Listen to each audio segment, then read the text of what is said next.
hey guys, who's ever tuned in, just give us a few minutes. We're just getting some things set up really quick, and then we will start our live pre-match show as the Dynamo look to take on Real Salt Lake.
We're good. All right, welcome in everybody to YouTube Soccer Matters. Appreciate you joining us. We will remind you that tonight we will be on post game to kind of break this one down. Houston Dynamo Leagues Cup tonight against Real Salt Lake. Dynamo have to win, have to score goals here tonight. We will read you the real scenario in a minute, but it's very possible this could come down to yellow cards. There's all kinds of crazy scenarios here in a three-team group in Major League Soccer. But we've got the lineup, so I'm going to start with the Houston Dynamo lineup here tonight. Steve Clark will not be in goal. It'll be Andrew Tarbell tonight who will get the start in goal. We'll talk about that in a minute. It's Escobar, At the left back position, it's Mikhail, left center back, Eric Sviatchenko, right center back, Griffin Dorsey, Hector Herrera, and Artur in midfield. Now, Latif Blessing is going to take the place tonight of Coco Carrasquilla. He's got a quad problem, and I don't even think Coco's not even on the bench. So he's not available tonight. That's a quad problem. And you've got Aliou on the left, Amin Bassi, and then, of course, Ezekiel Ponce. And I think we put a big circle around Ponce tonight and what Anali can do off the bench for the Houston Dynamo here tonight. I'm going to tell you a little bit about what Ben Olsen told me as well. Let's just get into the Salt Lake lineup. Interesting there, too. Gavin Beavers is 19 years old. He's playing in goal over Zach McMath. So if you look at the goalkeeper change for the Dynamo and a 19-year-old in goal for Real Salt Lake, I think the first thing that comes to mind is, well, you want to get minutes for these players. The other thing that's a fair thing to think about is maybe how serious are these teams taking this tournament? I mean, I don't want to put a conspiracy theory out there, but it is a bit of a risk for the Dynamo. Maybe it isn't. I think they have a lot of faith in Andrew Tarbell, and Gavin Beavers has played well as well. So look at that any way you want. So their backs, Katranis on the left, the Greek, Vera with the big left foot. You got Justin Glad, who was an MLS All-Star. Bodie Hidalgo will be on the right side.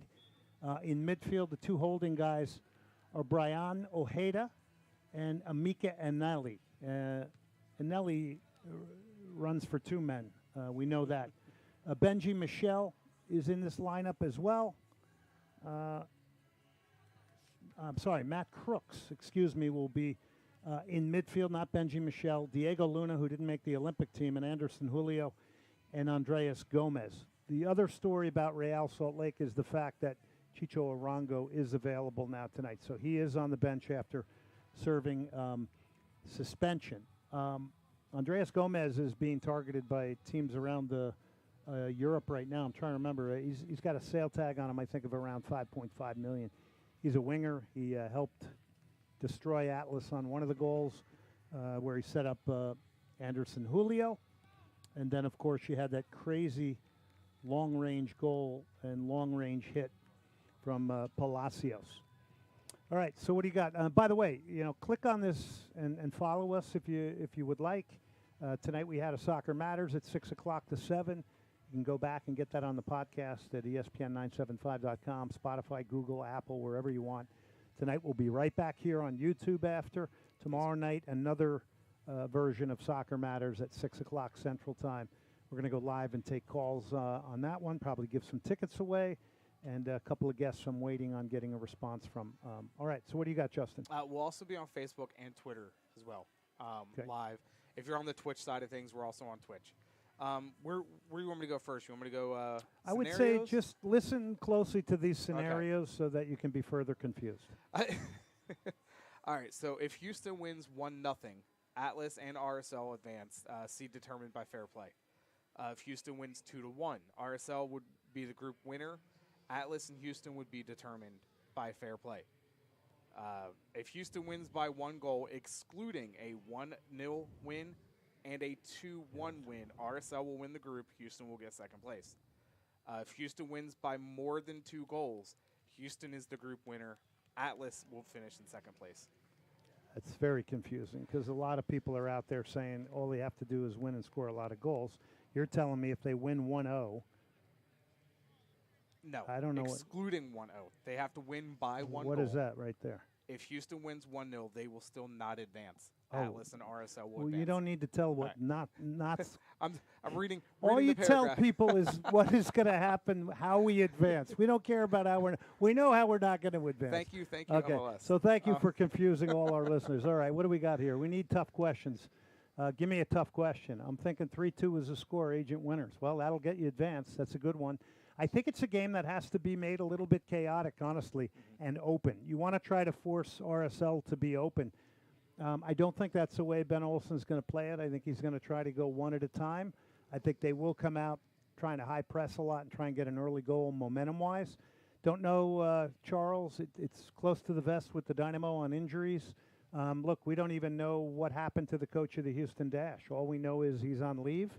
Nobody will say what it is. So I really can't help you, though.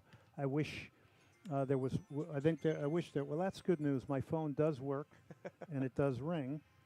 Um, yeah. So, uh, brace from Ponce.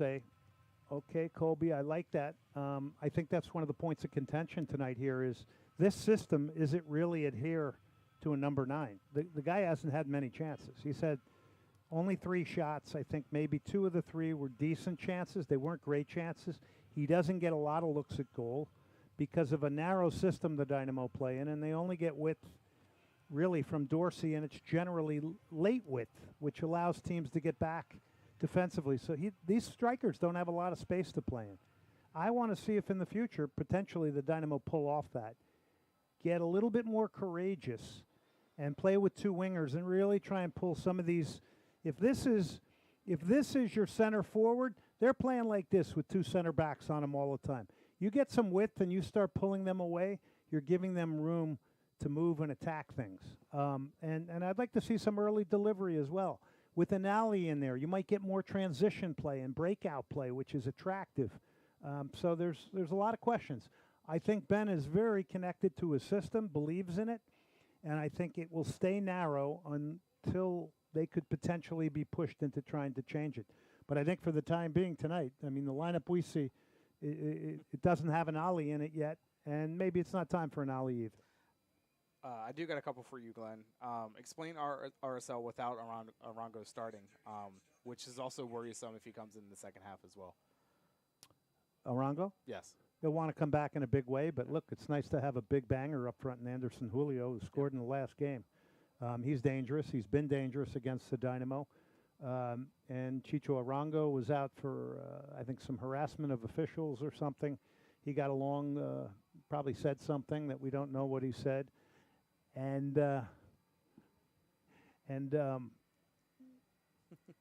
just waving to some friends out here, some longtime fans that actually came and watched games in the 80s. I mean, I wish there were more of them here. You think about those fans that initially were with the Dynamo that we've lost on the way here, that you know, as I went to the Tigres game on the weekend, it was pretty incredible to see the pride and the connection from that fan base. 46,000 people, and 44 of them were Tigres fans. They took the lead of Libres y Locos, their group behind the goal. And I'm saying this is what this stadium should be like every game.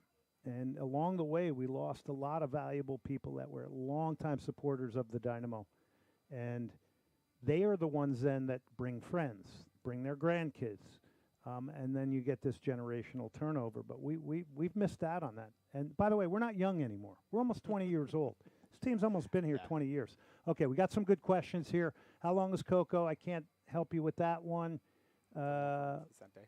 What's that? Right there. What kind of HH are you expecting today? I hope one that gets in and around the box, takes more risk, and provides a few more special plays. We need that from him. You know, his numbers are, what are Hector's numbers? They're low. I think it's a goal and 2 assists maybe. Remember, last year he had 17 assists. I don't see him getting around the box. Chris says, if this is a team Glenn talks about, the best we can hope for is a 1-0 win. Well, they're going to have to take risk earlier, Chris. Even if they're up 1-0 at halftime, they're going to have to. Elise is a winger. I think I knew that. I'm not sure what Jeff was getting at there. What kind of HH? Remember the old Superliga crowds? Yes, I do. And you're right, Jeff. Those were good for growing the game and earning respect. And that was back when Mexican teams really looked down on MLS teams. It's not the case anymore. I don't feel that anymore. But I will tell you that Tigres Inter Miami game, one of the best games ever in that stadium for overall atmosphere. It wasn't a blown-up brand friendly. There was an edge there. I walked the whole rotunda of the stadium, talked to people. People came up and talked about the radio show a little bit. It was really fun. But I asked a lot of really interesting questions to the Tigres faithful about their team. Leagues Cup ever bring the same kind of love that the fans like from the Superliga games? Well, I'll tell you the markets it's had love in. I saw a good crowd in Portland. Chivas has done good crowds out in L.A. Austin had a good crowd for Monterrey, Rayados. And there's been some dog crowds. I mean, this is going to be a dog tonight, sadly. Don't want to get heavily into that. We had a real dog of a crowd at Atlanta United. Okay, so there's some things going on down there. Maybe the novelty's worn off, but there have been some not so great crowds. I think there were some other decent ones. I think Cincinnati was pretty good, right? But I thought Portland had a great crowd for their game. It's obvious the Dynamo do need to score more than 2 goals tonight, Glenn. How do they go about that tonight? That is a professional. I was like somebody on a national network asking that question off a teleprompter. How do they score goals tonight? You didn't think you were going to get humor on this show.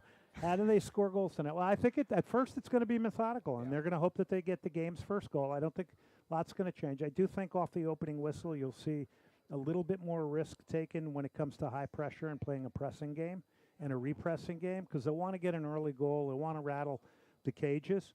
But I heard Ben Olsen in the press conference and spoke to him, and he's like, look, we're not throwing away our game model here, and I don't think they should. But they will have to take more risks tonight at some point. Main issue with this team that we don't have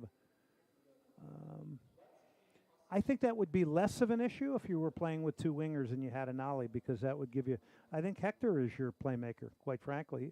He's got the free role on the team, Chris. He's the playmaker of this team. What do you think is the coach's mindset with the 2 goalkeeper changes for both RSL and Houston? With the goalkeeping changes? Yeah, we kind of talked about that. I think that's just getting guys playing time. I think that's the main thing. But I think you don't have a lot of opportunities to do that. Right, so you want to give your backup. Beavers has been playing a couple of games now, so he's a talented young 19-year-old. I got a little bit on him, RSL Academy kid. You know, I'm hoping one day the Dynamo Academy starts gleaning a few more starters and people that really make an impact on the field. Brooklyn Reigns did have a decent game for U.S. the other night. Scored a good goal. I don't know how good of a tournament he had. I thought he was pretty safe the whole tournament, the games I watched. I think he's a good talent, but yeah, he scored a fantastic goal, no question about that. Interested in watching Anali. I think we all are, George. Wish Reigns was in.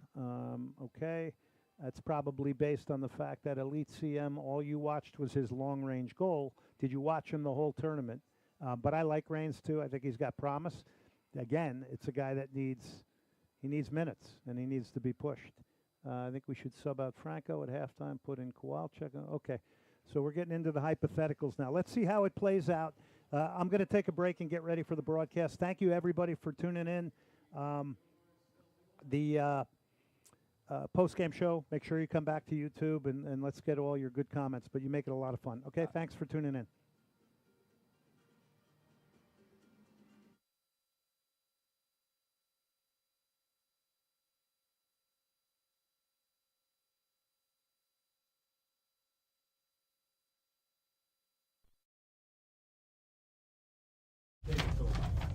Easy routine. All right.